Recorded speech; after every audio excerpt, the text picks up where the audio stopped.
Hello everyone. This is the continuity of the previous section, which was about the part 1 of cardiovascular system, and we have just discussed the chest pain, pericarditis, and the topics of aortic dissection and the different monitoring labs and investigations related to the heart failure and acute coronary syndrome. So up till now, this was covered in the previous section. You can just review that section if you want. And this is the part 2 of the cardiovascular system. The first topic here is about the heart failure. Before starting the heart failure, you have to understand the anatomy and physiology of the heart a little bit. Hope you all know it well, but just revise it. This is, you all know, this is the right atrium and this is the right ventricle. This is left atrium and this is left ventricle. So what happens is your all of the blood from all of the upper part of the body through the superior vena cava and the blood from the inferior part of the body through the inferior vena cava comes into the right atrium of the heart. From right atrium, it is transferred through the tricuspid valve into the right ventricle. From right ventricle, the blood is transported by the pulmonary arteries into your lungs, and while the rest of the body, the left atrium is through the pulmonary veins, the blood comes back into the left atrium, and from the mitral valve, it is converted into the left ventricle. From left ventricle through ascending aorta, it is circulated through all of your body. So this is basic concept of the anatomy and physiology of your heart. What happens is when there is left ventricular failure, there is so much hypertrophy of your wall of the left ventricle. The left ventricle wall become hypertrophic, and due to this hypertrophy, the ability of contraction of the left ventricle is impaired. So there is going to be decreased ejection fraction of the left ventricle in the case of left ventricular failure. So whenever there is a pooling of blood into the left ventricle due to inadequate contraction of the left ventricle, there is a backflow of blood into your, you can say, left atrium, and the left atrium is so much congested with the blood that the back pressure into the pulmonary veins into the lungs. So all of your pressure is going back into the lungs, causing your pulmonary edema due to left ventricular failure. Pulmonary edema is manifested as orthopnea and paroxysmal nocturnal dyspnea. What you find on examination, you will find bilateral basal crepitation and the dry cough. So these are the symptoms of your left ventricle failure. These are very important to understand understand the scenario basically. So left ventricular failure manifests as pulmonary edema, orthopnea, and paroxysmal nocturnal dyspnea. On the other hand, if the patient is having right ventricular failure again causes the dilatation of your right ventricle, and there is inadequate contraction of the blood into the right ventricle, and the blood is not able to pass into your you can say lungs. There is all of the pooling of blood in the right ventricle, which is causing a back pressure on the right atrium, and this right atrium is causing the back pressure into your vena cavas, which is the superior vena cava and the inferior vena cava. You all know that the superior vena cava and inferior vena cava are collecting the blood from your extremities and from whole of your body.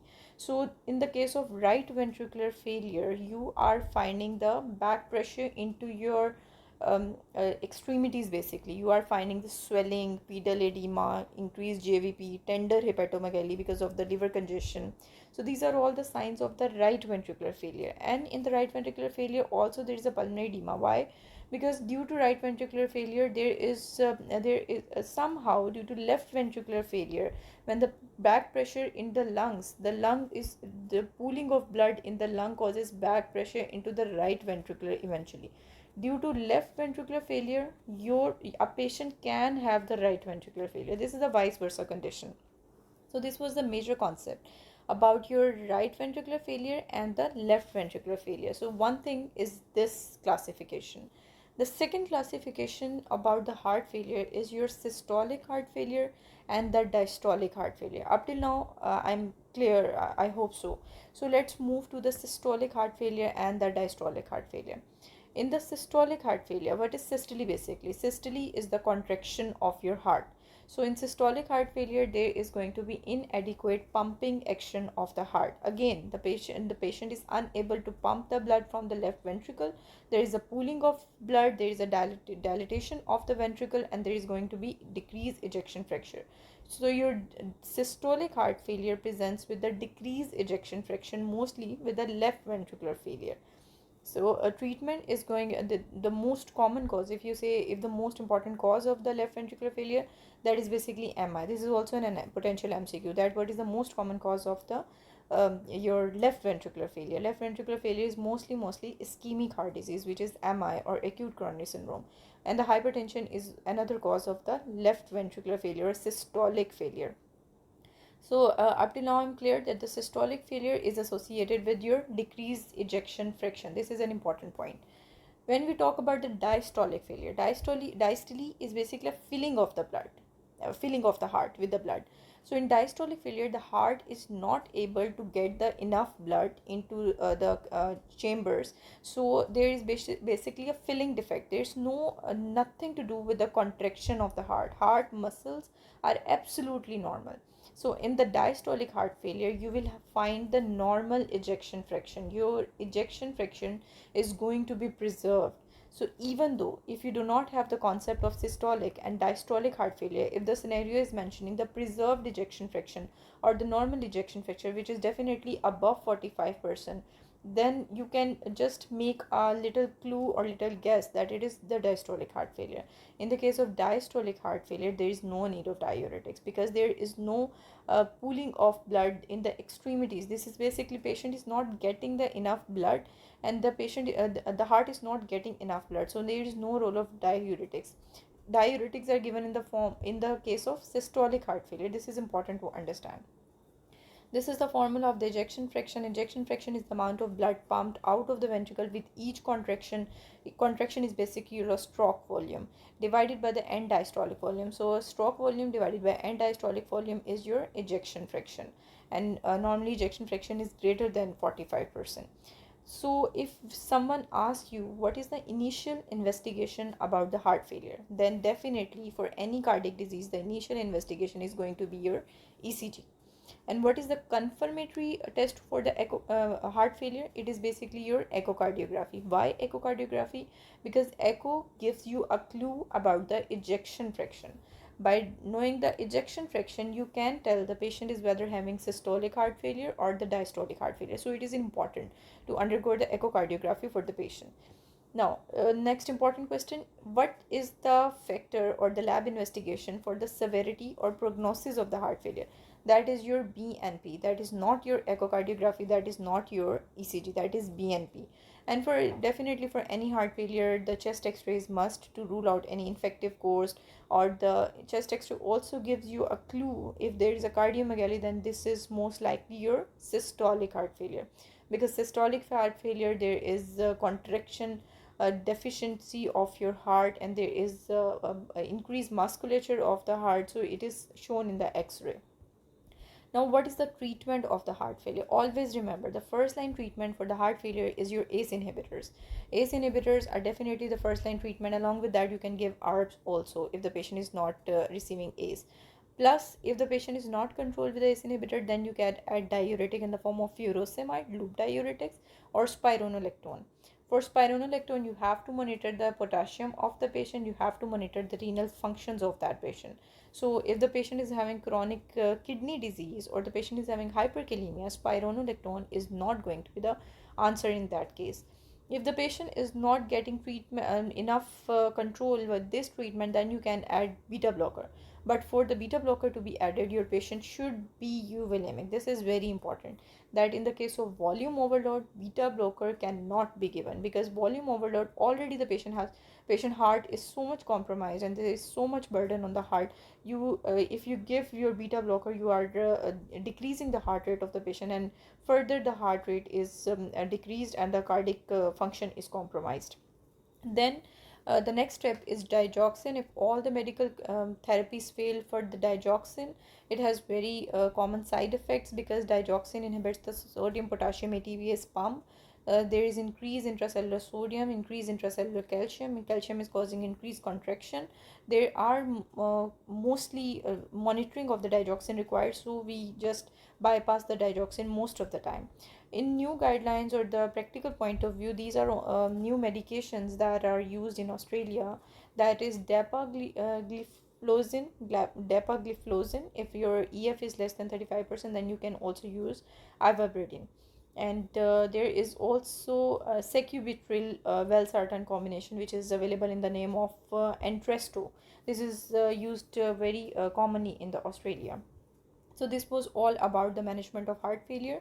This is important to understand. You can take the screenshot of this picture. This is very important. Next, if this is also important, that the in the case of heart failure, the beta blockers are basically your mortality benefit drug for any heart failure patient. Two or three drugs are very mandatory for these heart failure patients, like ACE inhibitors and beta blocker. These are basically mortality benefit drugs. So these are to be given for the patient. And among the beta blocker, you have to give selective beta blocker, which is carvedilol, metoprolol, bisoprolol. These are very selective beta blocker that are important for these patients. In the case of diastolic heart failure, as I have already discussed, that the heart rate is already decreased, then the heart is not getting enough time to fill. There is nothing to do with the contraction of the heart. Muscles are absolutely normal, but there is basically the heart is not getting enough time to fill. So if you decrease the heart rate to some extent, then there's time between the two contractions, and the heart gets benefit additional time for filling. So if you decrease the heart rate by a beta blocker or the rate limiting calcium channel blocker, then these patients are going to be benefit from these treatments, like in the form of verapamil or diltiazem. This is specifically rate controlling calcium channel blockers. Diuretics have nothing to do with the diastolic heart failure. Then systolic heart failure, we give diuretics in the form of thiazides, indapamide, loop diuretics. You should know about the side effect of these diuretics. These are very important. You all know furosemide causes hypokalemia, hyponatremia, hypocalcemia. Everything is hypo except your uric acid. This is causing hyperuricemia. So gout patients are not very potential candidates for the loop diuretics treatment, and it's also causing ototoxicity. This is also an important side effect of the loop diuretics. Again, you know, potassium sparing diuretics spironolactone is causing hyperkalemia and gynecomastia, and potassium level should be monitored with these. Another important topic is basically your digoxin toxicity. Digoxin toxicity also presents very acutely in emergency, and the most common arrhythmia. Digoxin can present as any kind of arrhythmia, any kind of arrhythmia. You name the arrhythmia, digoxin can be the presentation of this. But the digoxin toxicity, most common arrhythmia is your paroxysmal atrial tachycardia and premature ventricular contraction. These are the two most important arrhythmias with the digoxin toxicity. And the treatment of digoxin toxicity is the digibind. If all the medical therapy fail in the patient, then what you have to do in the heart failure, you have to give the AICD. AICD is basically automated implantable cardiac defibrillator. This is important. For the patient of pulmonary edema or heart failure, what you are going to find on the ECG, on the chest X-ray, basically not in ECG, you will find the enlarged heart in the form of cardiomyopathy. You can find curly B lines, these are important, and you find a bat wing appearance. This can be remembered as A, B, C, D, E, alveolar edema, curly B lines, cardiomegaly, dilated prominent upper lobe vessels, and effusion. So this is important to remember about the X-ray finding of your heart failure. And the treatment of your pulmonary edema is basically a POND, POND. Position is very important, upright position. And then oxygen, nitroglycerin, diuretics, and again morphine can also be given. So this was all about heart failure. I hope you are all clear about these concepts. These are very important, especially the management point of view. This table is very important. Next, we move on into the valvular heart diseases. For the valvular heart diseases, it is important to know the position of the heart and the position of the valves. So if we just draw it, these are your ribs, and this is the intercostal spaces, first, second, third, fourth, and fifth intercostal space. This is basically the heart. This is the starting heart, and the apex is just lying here like this, tilted position. Heart is in this form. So your apex is in the fifth intercostal space. So mitral area is basically your fifth intercostal space. Then is your tricuspid area into the fourth intercostal space, and here you can see the your pulmonary vein is just twisting from the right to left. Therefore it is confusing sometimes, but yes, the murmur of the pulmonary valves is heard on your left side of the second intercostal space, while murmur of your aortic side is heard on the right side of your second intercostal space. This is because of the anatomical positions of that specific arteries. From this diagram you can just remember the positions of the arteries. So your mitral valve is basically your left fifth intercostal space. So murmur of mitral stenosis and mitral regurgitation is going to be heard at the fifth intercostal space. Your tricuspid valve is left fourth intercostal space. Aortic valve is right second intercostal space, and pulmonary valve is your left second intercostal space. So these are the positions. If you know the positions, then sometime in the MCQ you make a clue or you make a wild guess that this can be your murmur, depending upon the position of the murmur of the specific scenario. Then there are some mnemonics, just easy mnemonics to remember the murmur and the heart valves.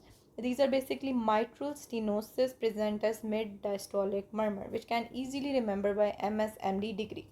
MSMD is the doctor of medicine and doctor of surgery. You all know that. So MS is always with the MD. This is a combination of the degree. So MS is your mitral stenosis, MD is your mid diastolic murmur. So MS mitral stenosis, MD is mid diastolic. This is the murmur. Next, we will remember as MR murmur. MS murmur done. MSMD.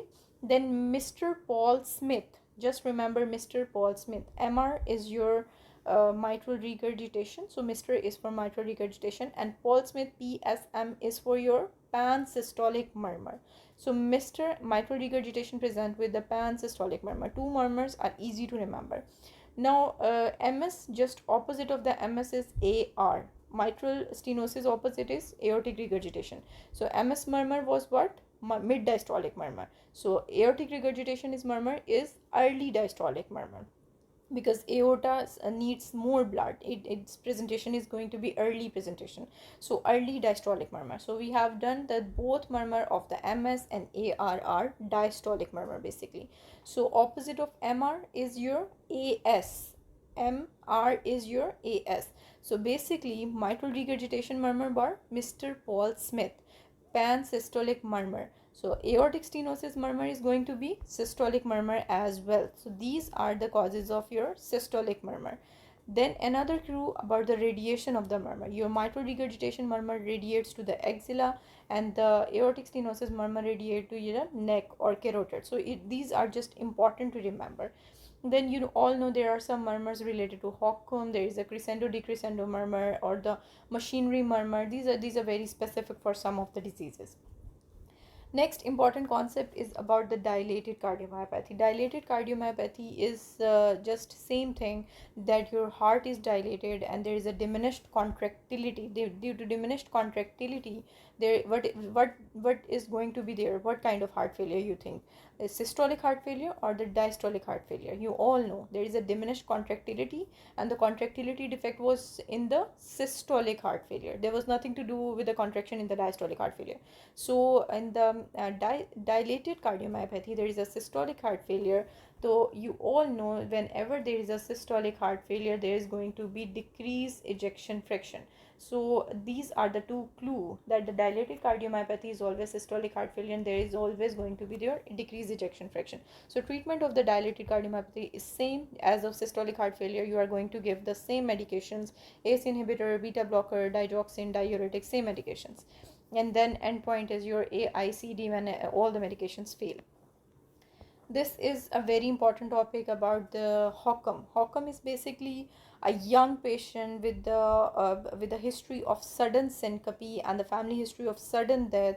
This is a very typical scenario. If a young patient they give you scenario that the young patient is playing the basketball or the football tournament, and then there is a sudden syncope or the sudden death, then your answer should be Hockham. Think of Hockham, which is hypertrophic obstructive cardiomyopathy. This is aggravated with your exertion.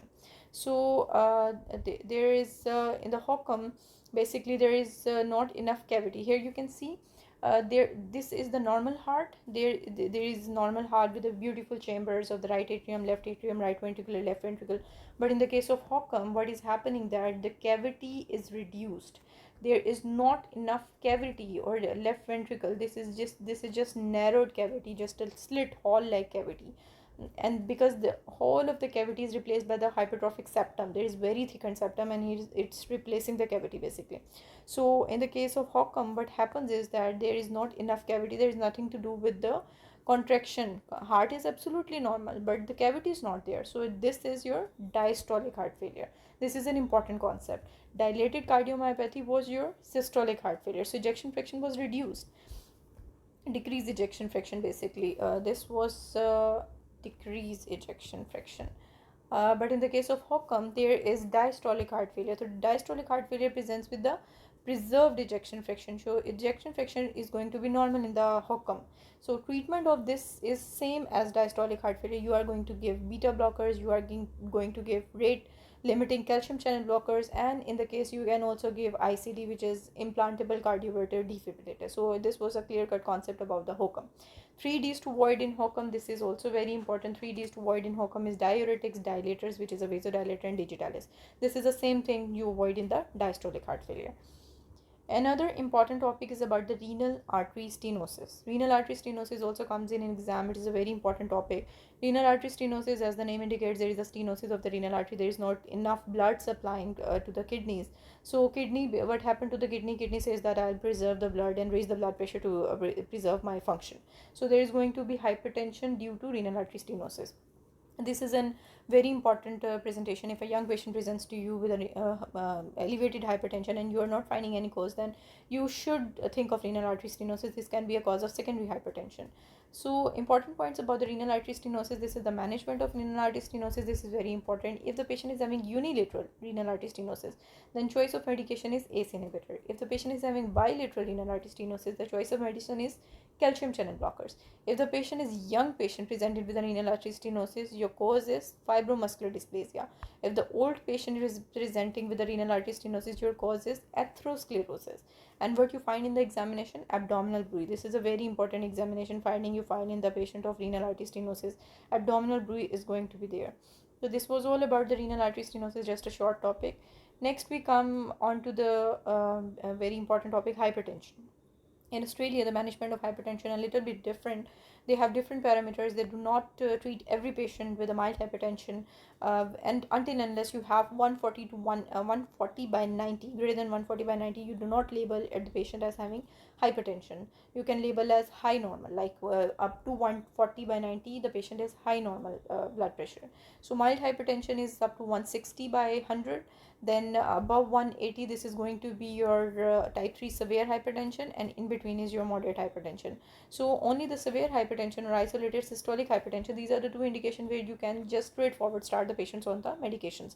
Otherwise, you just a first line medication is your lifestyle modification, at least for 6 months. For mild and moderate hypertension, you advise lifestyle modification with the active monitoring, and then you jump onto the medications. So this is the follow-up strategy. If the patient is having mild hypertension in the form of 140 by 90, you just confirm within 2 months lifestyle advice. And if the patient is having moderate hypertension like 160 to 180 or 100 to 109 diastolic, then you review the patient with the 1 month interval. And if the patient is having severe hypertension, then you immediately start the medications and review within 1 week. So these are the important points. If the mild hypertension is found, observation and repeated management over 3 to 6 months should be followed from the beginning therapy. There is because levels often return to normal. Initial diastolic BP reading of 115 mmHg is particularly in patient with the target organ damage may need immediate drug therapy. So this is an important point as well. First, we had discussed that the patient of your if the patient is having severe hypertension, then you immediately start the patient on the medications. But this is an also important point. If the patient is having diastolic BP of 115 and the target organ damage, then these patients are also started on the immediate treatment. One other concept is about malignant hypertension. Malignant hypertension is when your diastolic blood pressure is above 120. This is a very alarming situation, and you should there is an exudative vasculopathy in the retinal or kidney circulation. And the refractory hypertension is when your patient is taking two medications for the 3 to 4 months, and the blood pressure is not controlled, like blood pressure is above 140/90, then this is known as refractory hypertension. These two concepts are important to remember.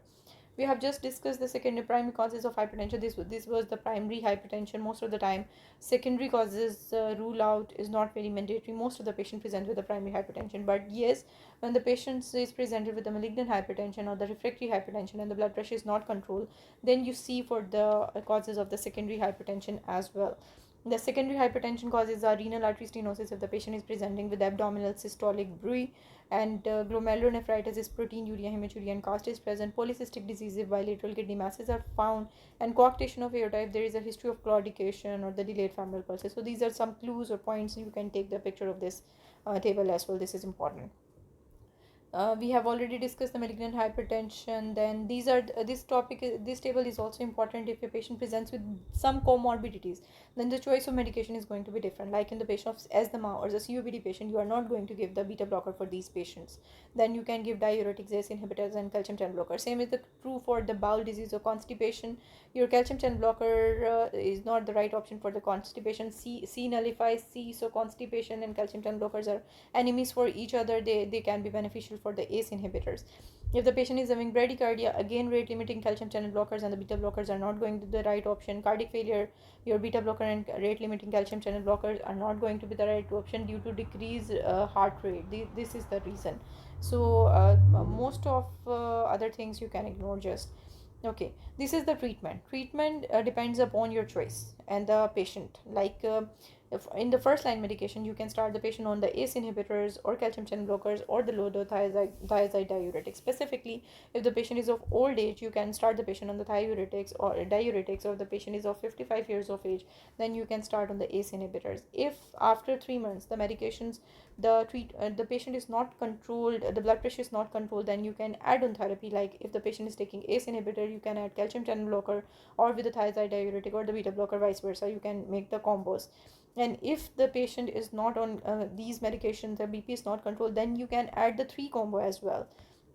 And then if again despite these 3 medications, if the blood pressure is not reached, then you seek the specialist advice. But I think you should seek the specialist advice at this point also. So another point is a relatively ineffective combination. You cannot just combine all the medications together. You cannot combine diuretic with the calcium channel blocker. You cannot combine beta blocker with the ACE inhibitors. There are some contraindication for these each other. Then undesirable combinations are more than one drug. The particular pharmacological group like a beta blockers and verapamil, heart blocker, heart failure, these are not a good option because both decrease the heart rate. So your heart is also already you are having the heart failure. This is going to be the disaster in these patients. So this is the summary of your heart failure, that if the patient is having systolic blood pressure greater than 140 and the diastolic blood pressure greater than 90 on the 2 occasions, the single reading is not acceptable. This can be a white coat hypertension. This can be due to anxiety. So at least 2 readings on the several occasions. Then start lifestyle modification. So first step is your basically lifestyle modification, not straightforward medication. Then access 5-year absolute cardiovascular risk. If the patient is having low risk, then you can maintain the lifestyle modification for at least 6 to 12 months. This is important, that you can wait for the 6 to 12 months before jumping onto the medical therapy. But in the case of moderate hypertension, you can wait for the 3 to 6 months. The window period is just shortened in the case of moderate hypertension. But in the case of high risk patient, like 15% more than high risk patient, or the patient is having target organ disease or high risk ethnic group, then you straightforward start the patient onto the medications. Immediately the medications are started and the lifestyle modifications are continued. So this was all about the hypertension. Hope you are very much clear in your concepts. You can just tell me in the comment section which guidelines are specifically for your cardiovascular system and which topics are more important, which are missed here. I will cover in the next section. Okay.